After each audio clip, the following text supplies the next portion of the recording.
আল্লাহ ফাদা, হে নবী, আল্লাহ তোমাকে দিশে হারা ফেলেন। দিশে মাল্লাম ইয়াদা কাউলা জুর, কেউ যদি মিথ্যা কথা না ছাড়ে, ওয়াল আমাল বিহি, মিথ্যা আচরণ না ছাড়ে, ফালাইসা লিল্লাহি হাজা, তাহলে আল্লাহর কোনো প্রয়োজন নেই, দরকার নেই, আইয়াদা তাআমাহু ওয়া শারাবাহু, সে পানাহার ছাড়ুক বা নাই ছাড়ুক।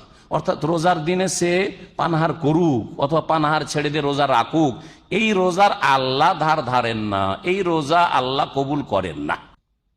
রমজান মাস পার হয়ে চলে গেল, দিনের পর দিন পার হয়ে কয়েক রমজান, এই তারপরে শেষ ঈদও হয়ে গেল।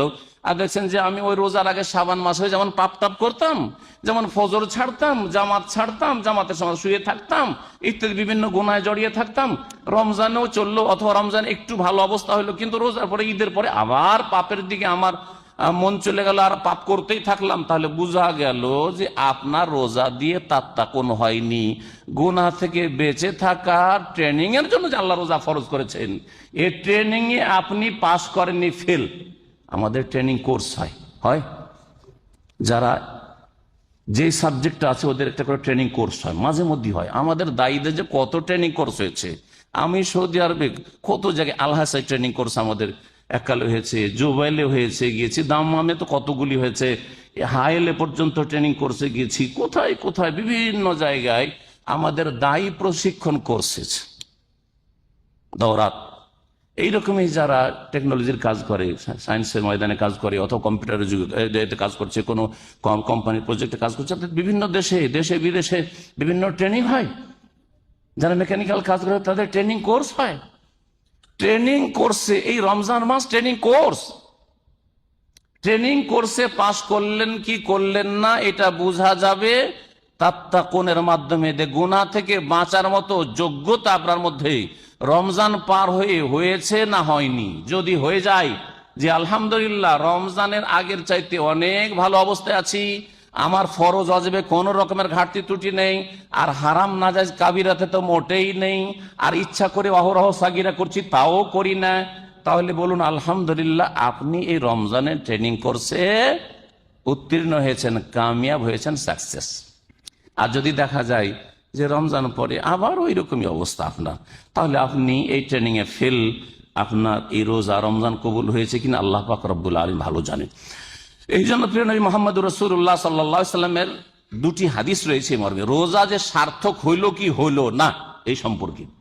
একটি হাদিস রয়েছে সহিহ মুসলিমে, আর একটি হাদিস রয়েছে মুসনাদে আহমদে। এই দুটি হাদিস শোনায় যাতে করে রোজাটা আমরা ভালো করি, রোজার কোয়ালিটি ভালো হয়, আমাদের রোজা রোজার মতো, সিয়াম সিয়ামের মতো হয়। এবং আল্লাহ পাক রব্বুল রোজার যে দুনিয়া আখিরাতের যেই মাসলেহাতে, যেই রহস্যে রোজাকে ফরজ করেছেন, তাতে আমাদের শ্রম সার্থক হয়। বলছেন মাল্লাম ইয়াদা কাউলা জুর, কেউ যদি মিথ্যা কথা বলা না ছাড়ে, রোজা রাখলো কিন্তু মিথ্যা কথা বলা ছাড়লো না। রোজা রমজানেও মিথ্যা কথা বলছে, দিনেও বলছে, রাতেও। রমজান পার হয়ে চলে যাচ্ছে, গোটা রমজানে মিথ্যা চলতে আছে তার। মিথ্যা বলা, মিথ্যা লিখা, মিথ্যা রিপোর্ট দেওয়া, মিথ্যা আজকাল মেলা এরকম হয়। আজকাল উন্নত যুগে শুধু জবান দিয়ে মিথ্যা হয় না, কেউ তো জবানে জীবনে মিথ্যা কথা বলে না, কিন্তু রিপোর্টে সব মিথ্যা, ডিউটি মিথ্যা, হ্যাঁ, ইন করা, আউট, হ্যাঁ, আপনার সব মিথ্যা, কার্ড পাঞ্চ করা সব মিথ্যা, কিন্তু আসলে মাঝখানে ফাঁকিবাজি। হ্যাঁ, তারপরে আপনার মিথ্যা, আরো আপনার যারা ব্যবসা বাণিজ্য আছে মিথ্যা, মাল হচ্ছে চাইনা, বলছেন যে জাপান, হ্যাঁ, অথবা আর পশ্চিমা কোনো দেশ যার মানে আগ্রহ রয়েছে। মিথ্যার শেষ নেই, বহু রকমের মিথ্যা রয়েছে। জবান মিথ্যা না বলে অনেকে চাকরি করতে গিয়ে মিথ্যা, ওভার টাইম লেখাচ্ছে মিথ্যা, ওভার টাইম লেখাচ্ছে মিথ্যা, আসলে করেনি মিথ্যা। আরো যে ডিউটির সময়তে যে 8 ঘন্টা ডিউটির মধ্যে অনেক লোককে দেখা যায়, আর বড় আফসোস লাগে, ওই ডিউটির মধ্যে কিন্তু কোম্পানির কাজটা সারতে পারবে, কিন্তু তার মধ্যে এই গড়িমসি করে এদিক সেদিক করে টাইম পাস করে দিল। তারপরে ওরা এই কাজগুলি কখনো শুরু হইলো, ডিউটি শেষ হওয়ার পরে বলছে, মালিককে বলছে অথবা তার সুপারভাইজারকে বলছে যে বস স্যার এখনো কিছু কাজ বাকি আছে। আর বসও দেখছে যে জরুরি কাজ, সেরে এসো, অসুবিধা নেই, তোমাকে ওভার টাইম দেওয়া যাবে, যাও। অথচ কাজগুলি ডিউটি ফাঁকা, ডিউটিতে করতে পারতো, মিথ্যা নয়। তাহলে রমজান মাসে রোজাও রাখলেন, আর এইরকম আচরণ আপনার চলতে থাকলো।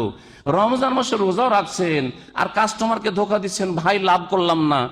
হালকা হালকা যারা বন্ধু তাদেরকে বেশি ঠকে আজকালকার ব্যবসায়ীরা। হালকা হালকা বন্ধু কেন বললাম? যদি গাঢ় বন্ধু হয়, মহব্বত করা অন্তর থেকে, তাহলে ঠকতে চাই না, এই জন্য বললাম যে হালকা হালকা বন্ধু। এমনি মুখছি না বন্ধু, আপনি তার সাথে দর কষাকষিও করতে পারছেন না, আর সেই জন্য আপনিও লজ্জা করছেন। আর ও আপনাকে বলছে যে ভাই আপনার কাছে কি লাভ করা যায়, লাভটা করলাম না আপনার কাছে, অথচ লাভ রেখেছে, এই বলে আপনার রুজিটাকে হারাম করে দিলেন আপনি। এই যদি স্বভাব থেকে যায়, এইরকম জীবনের প্রতিটি ক্ষেত্রে, স্ত্রীর সাথে ধোকাবাজি, ঝুটা কথা বলা, মা বাবার সাথে মিথ্যা কথা বলা, ছেলে মেয়ের সাথে মিথ্যা কথা বলা, ছেলে মেয়েকে বলছেন কেউ কল করেছে, উঠিয়ে বলে দিয়েছে নেই। ভালো ভালো লোক থেকে শোনা যায়। একবার তো শুনছি যে এক মসজিদের ইমাম ওইরকম করছে, ছেলে উঠিয়ে এনেছে, পাট করে উঠিয়ে এনেছে, তো বলছে যে বলে যে নেই নেই বলে হাওলা ওয়ালা কুওয়াতা ইল্লা বিল্লাহ। সেই রকম যদি চরিত্র হয় তো রমজান রোজা দিয়ে লাভ দেখি। নবী সাল্লাল্লাহু আলাইহি ওয়াসাল্লাম মাল্লাম ইয়াদা কাউলা যুর, কেউ যদি মিথ্যা কথা না ছাড়ে, ওয়াল আমাল বিহি, মিথ্যা আচরণ না ছাড়ে, ফালাইসা লিল্লাহি হাজা, তাহলে আল্লাহর কোনো প্রয়োজন নেই, দরকার নেই, আইয়াদা তাআমাহু ওয়া শারাবাহু, সে পানাহার ছাড়ুক বা নাই ছাড়ুক। অর্থাৎ রোজার দিনে সে পানাহার করুক অথবা পানাহার ছেড়ে দিয়ে রোজা রাখুক, এই রোজার আল্লাহ ধার ধারেন না, এই রোজা আল্লাহ কবুল করেন না। চিন্তা করুন, এতে রোজা পুরোপুরি ভঙ্গ না হইলেও রোজা কোনো কাজের থাকে না। এই রোজা দিয়ে জান্নাত পাওয়া যায় না, এই রোজা দিয়ে আল্লাহকে রাজি করা যায় না। খুব বেশি কতটা মিথ্যা বলেও রোজা রাখছে যারা পানাহার থেকে, এবং রোজা ভঙ্গকারী যে 7টি বিষয় রয়েছে এগুলো থেকে বেঁচে থাকলো, তাহলে তার রোজার ফরজটা হয়তো আদায় হবে। মানে আল্লাহ কিয়ামতে জিজ্ঞেস করে যে তুই রোজা রাখিসনি কেন, এটা হবে না। কিন্তু রোজার নেকি আল্লাহ বলবেন জিরো জিরো, কারণ তোর রোজাতে মিথ্যা ছিল, তোর রোজাতে গীবত পরনিন্দা ছিল, তোর রোজাতে মিথ্যা বা তোহমত ছিল, তোর রোজাতে অশ্লীলতা ফাহিশা কথা কাজ ছিল, ফাহিশা দেখাচ্ছে, তোর রোজাতে গান বাজনা ছিল, তোর রোজাতে চেঁচামেচি ছিল, তোর রোজাতে আল্লাহর অসন্তুষ্টির কথা কাজ ছিল। সুতরাং এই রোজা ফালাইসা লিল্লাহি হাজা, আল্লাহর কোনো প্রয়োজন নেই এরকম রোজার। মুসনাদ আহমদের হাদিসটা আপনাদেরকে শোনাই। নবী সাল্লাল্লাহু আলাইহি ওয়াসাল্লাম বলছেন, রুব্বা সায়মিন লাইসা মিন সিয়ামিহি ইল্লাল জুউ ওয়াল আতাশু, অনেক রোজাদার এমন হবে বা এমন আছে, দুনিয়াতে এমন আছে, আর হাসরের মাঠে আল্লাহর সামনে রোজা নিয়ে হাজির হবে, কিন্তু লাইসা মিন সিয়ামিহি, তার রোজা থেকে সে কিছুই পায় না, ইল্লাল জুউ ওয়াল আতাশু, খিদা এবং পিপাসা ছাড়া। সারাদিন রোজা রেখে ক্ষুধার্ত হলো, ক্ষুধাটাই হলো তার রোজার সার, আর পিপাসিত হলো, এই পিপাসাটাই হচ্ছে তার রোজার সার, আর কোনো সার নেই এ রোজা থেকে, রোজা তার অসার। তাহলে এইরকম যদি রোজা হয় তাহলে রোজা কোনো কাজে আসবে না। রোজা ফরজ করার বড়ই আল্লাহ পাকের পক্ষ থেকে রহস্য রয়েছে, হেকমত রয়েছে, তত্ত্ব রয়েছে। সুতরাং রোজা যেন কাজের মতো রোজা হয়, এইটাই বলার উদ্দেশ্য ছিল আমার এই আলোচনাতে। আল্লাহ পাক রোজা ফরজ করেছেন, রোজা রমজান মাসের রোজা ফরজ, আর অন্য কোনো সময় রোজা আল্লাহ ফরজ করেননি। বাকি সারা বছর রোজা সুন্নত মুস্তাহাব, রাখলে নেকি, না হলে নেকি নয়। আপনার নেকি কমলো কিন্তু গুনাহ হবে না। এই নবী করিম সাল্লাল্লাহু আলাইহি সাল্লাম এই জন্য সাহাবাই কেরামরা যখন জিজ্ঞাসা করেছে, ইয়া রাসূলুল্লাহ, এই রমজানের রোজা ছাড়া আর কোনো রোজা আছে? লা ইল্লা আন তাতাওয়া, না, আর কোনো রোজা ফরজ নেই, তবে যদি নফল রোজা রাখো সেটা আলাদা কথা। কিন্তু এই রমজানের রোজা সম্পর্কে জিজ্ঞাসা করা হবে কিয়ামতের দিন। রমজানের রোজা যদি আদায় না করে, অস্বীকার করে, অথবা অনেকে অবহেলা, এমন অবহেলা যে বিদ্রুপ ভাব, কি পেয়েছিস রোজা রেখে তুই। আমার দেশে এরকম বদস্বভাবে কিছু মুসলমান আছে। হ্যাঁ, তারপরে আর একটা ভাষা আছে যেটা আমরা এরকম মূর্খ লোকদের কাছ থেকে বলতে শুনেছি, যে আমার বাড়িতে খেতে নাই, যে আমি না খেয়ে থাকবো, রোজা রাখবো। তোর বাড়িতে খেতে নেই, তুই রোজা রাখ। আমার বাড়িতে খাবার অভাব আছে, এই যে রোজা রাখবো। এই কথাটা ইমান ভঙ্গকারী কথা, কুফরি কথা। আমাদের লোক মোটা খায়, মোটা বুঝে, তার ইসলাম গেল না থাকলো ওইসব বুঝতে চাই না। এতে ইসলাম শেষ, এটা মুসলিম কাফের মতো হয়ে গেলেন আপনি। সুতরাং সাবধান, আল্লাহর দিন নিয়ে কখনো রহস্য করা, মজাক করা, বিদ্রুপ করা, হেউ মনে করা, তুচ্ছ মনে করা, এগুলো হচ্ছে কুফরি কাজ। খবরদার এগুলো যেন না থাকে। শ্রদ্ধার সাথে, এহতেরামের সাথে, মহব্বতের সাথে, এবং এই সেন্স নিয়ে, অনুভূতি নিয়ে যে আল্লাহ পাক আমার এটা ফরজ করেছেন, এটা আমার ফরজ দায়িত্ব, এবং এতে আমার সার্বিক কল্যাণ রয়েছে, দুনিয়া আখিরাতের মঙ্গল রয়েছে। আল্লাহ পাক আমার মঙ্গলই চেয়েছেন রোজার মাধ্যমে। এই খিদার মাধ্যমে আল্লাহ পাক রব্বুল আলামিন সন্তুষ্টি হাসিল হবে, এবং দুনিয়া আখিরাতের আমার বালা মুসিবত থেকে মুক্ত থাকতে পারবো ইত্যাদি।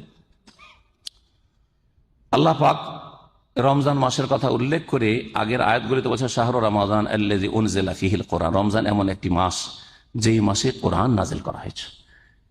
এই অংশটুকুতে রমজান মাসের ফজিলতের দিকে ইঙ্গিত করা হয়েছে। কোরআনে কারীমের কথা কিন্তু ইশারা ইঙ্গিত। যারা সূক্ষ্ম দৃষ্টি রাখে, গভীরভাবে তাফসীর পড়ে অথবা গভীরভাবে চিন্তা করে তাদাব্বুরে কোরআন, যেটাকে বলা হচ্ছে আফালা ইয়াতাদাব্বারুন আল কোরআন, আল্লাহ দুটি আয়াতে বলেছেন। কোরআন সম্পর্কে তারা গভীরভাবে চিন্তা করে না। গভীরভাবে চিন্তা করা মানে এই নয় যে কোরআন গবেষণা করে আপনি সায়েন্স বের করবেন, আপনি বৈজ্ঞানিক হবেন, এটা আসলে বুঝাই না। এক শ্রেণীর লোকেরা ভুল বুঝে। কোরআনের গভীরে ঢুকে যাওয়া মানে কোরআন থেকে জীবন গড়া পুরোপুরি, এবং প্রত্যেকটি কথাকে বুঝে উপলব্ধি করে সেটার বাস্তবায়ন প্র্যাকটিক্যাল করার চেষ্টা করা, এটা হচ্ছে তাদাব্বুরে কোরআন।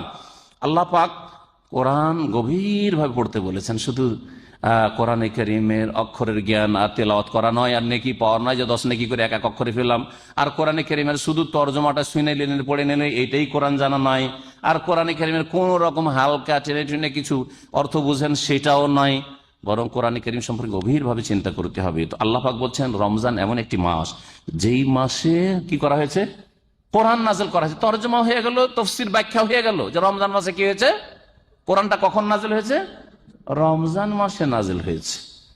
কিন্তু এর গভীরতাতে যাওয়া হচ্ছে যে রমজান মাসে আল্লাহ কোরআন নাজিল করে এই কোরআন দিয়ে কি করেছেন।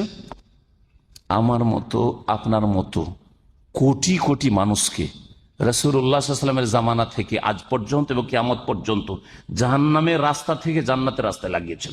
কি দিয়ে? কোরআন দিয়ে। এই আল্লাহর দয়াটা মানব জাতির উপর, আদম সন্তানের উপর কখন হয়েছে? কখন হয়েছে? রমজান মাসে হয়েছে। রমজান মাসে আল্লাহ পাক রব্বুল আলামিন তার রহমতের দৃষ্টি দিলেন জমিনের দিকে, আর দেখলেন যে মানুষ সমস্ত কুফরিতে, পাপে, অন্ধকারে ডুবে আছে, পাপাচারের অন্ধকারে ডুবে আছে। এই মর্মে একটি হাদিস রয়েছে, প্রিয় নবী মুহাম্মদ রাসূলুল্লাহ সাল্লাল্লাহু আলাইহি ওয়াসাল্লাম বলছেন, ইন্নাল্লাহা নাযারা ইলা আহলিল আরদি, আল্লাহ পাক দৃষ্টিপাত করলেন জমিনবাসীর দিকে। জমিনবাসী কারা? মানুষ আর জিন বোঝানো হয়েছে এখানে।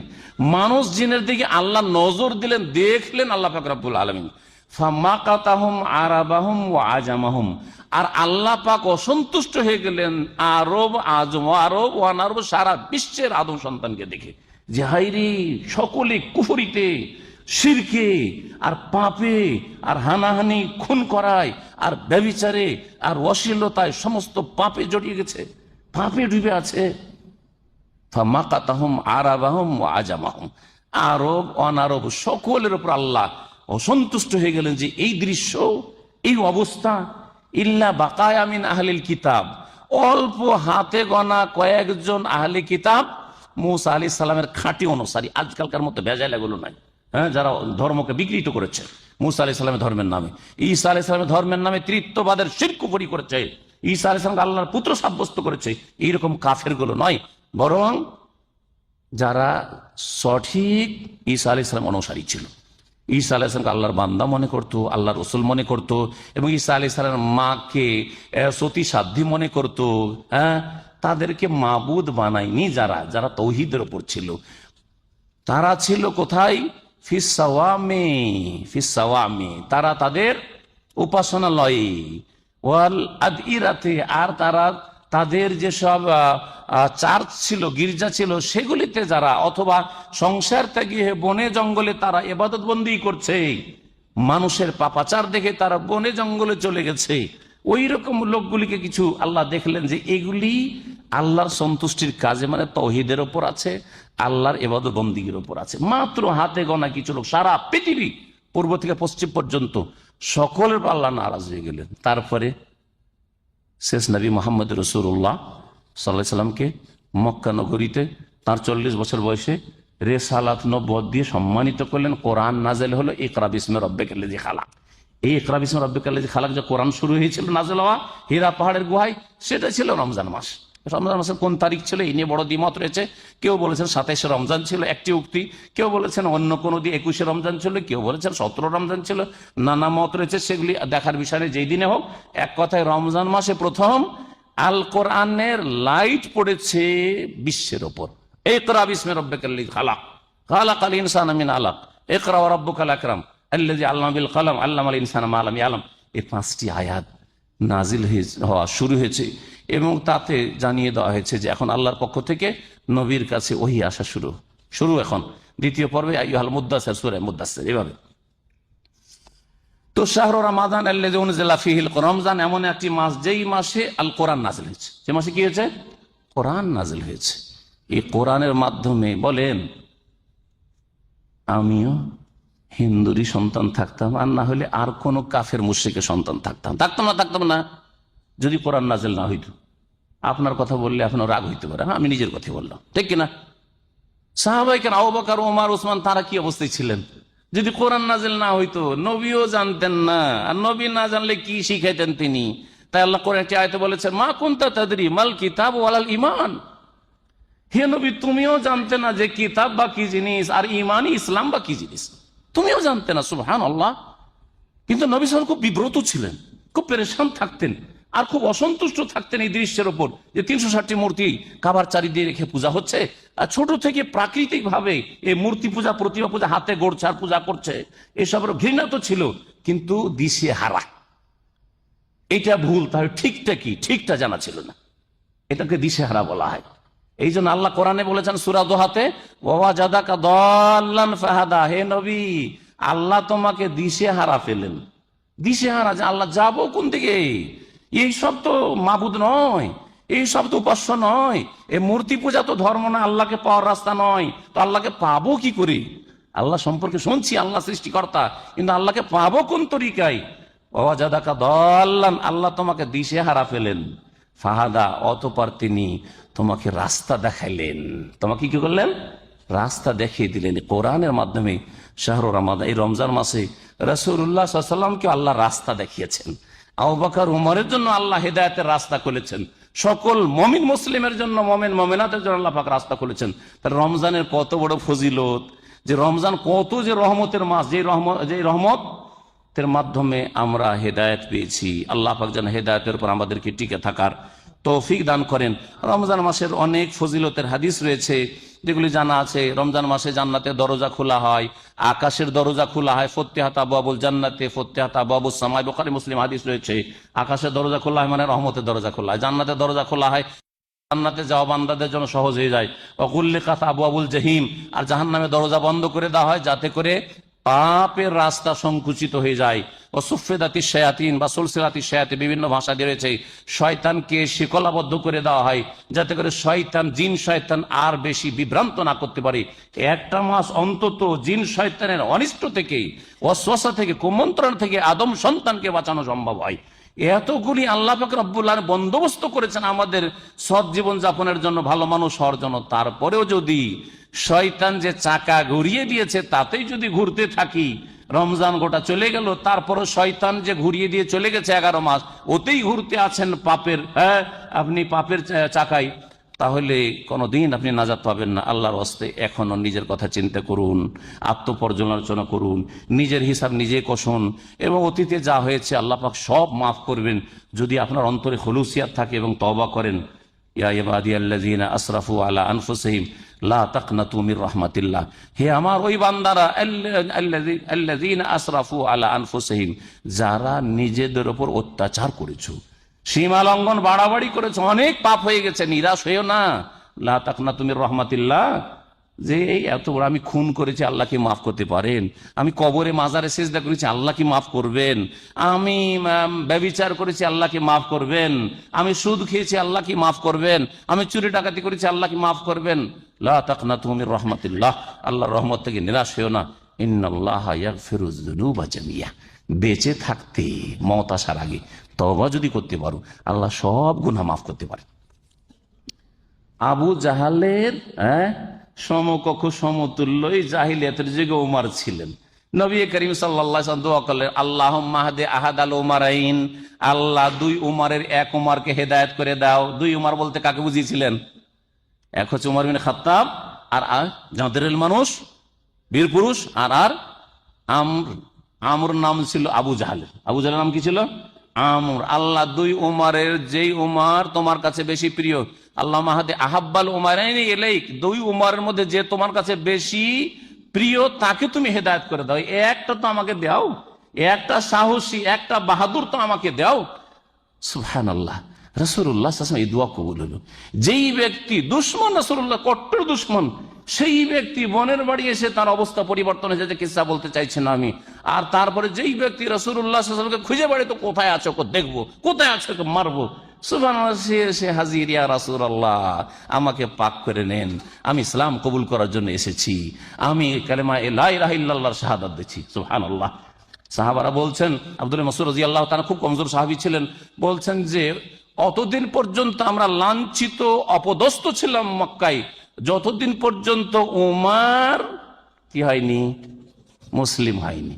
উমরের ইসলাম গ্রহণের পরে আমরা সম্মানিত হয়েছি, মাথা চেড়ে কথা বলতে পেরেছি, প্রকাশ্যে আমরা ইবাদতবন্দি করতে পেরেছি, প্রকাশ্যে আমরা দাওয়াত দিতে পেরেছি। তো আল্লাহ পাক রব্বুল আলামিনের কাছে দোয়া করি, আল্লাহ পাক রব্বুল আলামিন যেন আমাদের সকলকে নেক আমলের তৌফিক দান করেন, সংশোধন করার তৌফিক দান করেন, এবং রমজানের ফজিলত হাসিল করে দুনিয়া আখিরাতকে সুন্দর করে আল্লাহ পাক যেন তৌফিক দান করেন। রমজান সম্পর্কে, রোজা সম্পর্কে আরো অনেক আলোচনার প্রয়োজন রয়েছে, আলোচনার শেষ নেই। আমাদের এই রমজানের আগে কয়েকটা আলোচনার দাম্মামে আছে, তার মধ্যে মঙ্গলবারের দিনে আমাদের গিজা যে নেস্টুর পাশে যে বড় জামে মসজিদ আছে সেখানে আলোচনা আছে। তারপরে বুধবারে আমাদের শেখ ইজাজ ভাইদের আব্দুল্লাহ ফয়েদ আলোচনা আছে, তাই না? বুধবারে আলোচনা আব্দুল্লাহ ফয়েদ, যারা আব্দুল্লাহ ফয়েদ যেতে পারবেন। আর বৃহস্পতিবারে আলোচনা রয়েছে আমাদের ইসলামিক সেন্টারে, শুক্রবার আমাদের ইসলামিক সেন্টারে আলোচনা রয়েছে, সারাদিন জুমার পরে রয়েছে, এশা পরে রয়েছে। বিশেষ করে এই আলোচনাগুলিতে আসলে আশা করি রমজান সম্পর্কে আলোচনা হবে। বিশেষ করে মঙ্গলবারে আমার আলোচনা রমজান সম্পর্কে রয়েছে। আর যারা রাকা খোবারের আশেপাশে আছেন, অনেকে হইতে পারেন যে ওখান থেকে এসছেন, তো খোবার রাকাতেও বুধবারে আলোচনা হয়, সেখানেও বিষয়বস্তু রমজান এবং রোজা সিয়াম সম্পর্কে রয়েছে। বোনদের জন্য সুযোগ সুবিধা রয়েছে মঙ্গলবারে আপনার ওই গিজা যে জামে মসজিদে, সেখানে আপনারা যারা ফ্যামিলি নিয়ে আছেন তারা ওখানে আসার চেষ্টা করবেন, এবং রোজা রমজানের মাসলা মাসাইল এবং হালাল হারাম, জায়েজ না জায়েজ, সুন্নত বিদাত জেনে নেবেন। রোজা সম্পর্কে যদি সহি না জেনে আপনি বিদাত দিয়ে শুরু করেন তো রোজা কবুল হবে না, সুতরাং আপনাকে তার আগে জেনে নিতে হবে। আমাদের দেশে অধিকাংশ লোকেরা রোজা শুরু করে নিয়ত পড়ে, সুতরাং এই বিষয়গুলি জানতে হবে যে নিয়ত পড়া আছে না নিয়ত করা আছে। যেটা আছে সেটা করবেন, আর যেটা নেই রসুলের রোজায়, সাহাবায়ে কেরামের রোজা, সেটা করবেন না। না নবীর তরিকা ছাড়া অন্য কোনো তরিকায় যদি রোজা হয় তো রোজা কবুল হবে না। আর সময় শেষ হয়ে গেছে, সুতরাং আর বেশি বাড়াবো না, এতে আমি শেষ করতে চেয়েছি। সুতরাং যথাসময়ে 10টা বেজে গেছে, প্রায় 9টার দিকে, 9:05 শুরু করেছি, এখানে আমার আলোচনা শেষ করলাম। বাকি আলোচনাগুলি যারা শুনতে চাইবে রোজা রমজান সম্পর্কে, যেমন বললাম যে আব্দুল্লাহ ফয়েদ দাওয়াত সেন্টার রয়েছে, রাকা সেন্টার রয়েছে, আমাদের ইসলামিক সেন্টার সিকোতে রয়েছে, এই আলোচনাগুলিতে আপনারা হাজির হবেন। পরিবারের জন্য আমাদের সুযোগ সুবিধা বৃহস্পতিবার রাতে রয়েছে, শুক্রবার এশা পরেও রয়েছে, সুতরাং পরিবার নিয়ে আপনারা সেখানে আসার চেষ্টা করেন। আর এগুলো সাপ্তাহিক আলোচনা, আমাদের মাসিক আলোচনা নয়, সাপ্তাহিক আলোচনা। আল্লাহ পাক রব্বুল আলামিন যেন আমাদেরকে দিন জানার তৌফিক দান করেন, দিন মেনে চলার তৌফিক দান করেন, রোজা রমজান দিয়ে আমাদেরকে দুনিয়া আখিরাতে ধন্য হওয়ার তৌফিক দান করেন। আল্লাহ পাক রব্বুল আলামিন সহি সালামতি রমজান পাওয়ার তৌফিক দান করেন, রমজানের সিয়াম কিয়ামের আল্লাহ পাক তৌফিক দান করেন, বাকি সমস্ত নেক আমলে অংশ নেওয়ার তৌফিক দান করেন। আল্লাহ পাক তার কোরআনের হক আদায় করার তৌফিক দান করেন, তার রসুলের হক আদায় করার তৌফিক দান করেন, তার ইবাদতের হক আদায় করার তৌফিক দান করেন। আল্লাহ পাক রব্বুল আলামিন আমাদেরকে যেন এই রমজানে গুনাহ খাতা মাফ করে দিয়ে জান্নাতি হিসাবে আল্লাহ যেন আমাদেরকে গণ্য করেন, এবং জান্নাতীদের খাতায় আমাদের যেন নাম লিখিয়ে দেন। আল্লাহ পাক রব্বুল আলামিন আমাদের পরিবার পরিজনকে সুখে রাখেন, আমাদের ধন সম্পদে আল্লাহ রিজিকে বরকত দান করেন, ছেলে মেয়েকে আল্লাহ পাক নেক বানাবার, নামাজি বানাবার তৌফিক দান করেন। আল্লাহ পাক রব্বুল আলামিন সমস্ত বালা মুসিবত থেকে হেফাজত করেন। আল্লাহ পাক দুনিয়ার যত বালা মুসিবত রয়েছে, বিপদ আপদ, সমস্ত ফিতনা থেকে আল্লাহ পাক আমাদের যেন বাঁচিয়ে রাখেন। আল্লাহ পাক রব্বুল আলামিনের কাছে আবার দোয়া করি, আল্লাহ আমাদের গুনাহ খাতা তুমি মাফ করে দাও, রমজান পাওয়ার আমাদের তৌফিক দান করো, রমজানে আমাদের সমস্ত গুনাহ খাতা মাফ করে দাও, রমজানে আমাদেরকে জান্নাতি বানিয়ে দাও, এবং রমজানের পরে যতদিন আমরা থাকবো আল্লাহ জান্নাতের পথে আমাদের চলার যেন তৌফিক দান করো, আর জাহান্নামের পথ থেকে আমাদেরকে বাঁচিয়ে রাখো। আল্লাহ পাক রব্বুল আলামিনের কাছে এই দোয়া করি। আমার আলোচনা শেষ করছি। রব্বানা আতিনা ফিদ দুনিয়া হাসানা ওয়া ফিল আখিরাতি হাসানা ওয়া কিনা আযাবান নার। রব্বানা যালামনা আনফুসানা ওয়া ইল্লাম তাগফির লানা ওয়া তারহামনা লানাকুনান্না মিনাল খাসিরিন। রব্বানা ইগফির লানা ওয়া লিইখওয়ানিনা আল্লাযীনা সাবাকুনা বিল ঈমান ওয়া লা তাজআল ফি কুলুবিনা গিল্লাল লিল্লাযীনা আমানু রব্বানা ইন্নাকা রাউফুর রহিম। সুবহান রাব্বিকা রাব্বিল ইজ্জাতি আম্মা ইয়াসিফুন ওয়া সালামুন আলাল মুরসালিন ওয়াল হামদুলিল্লাহ।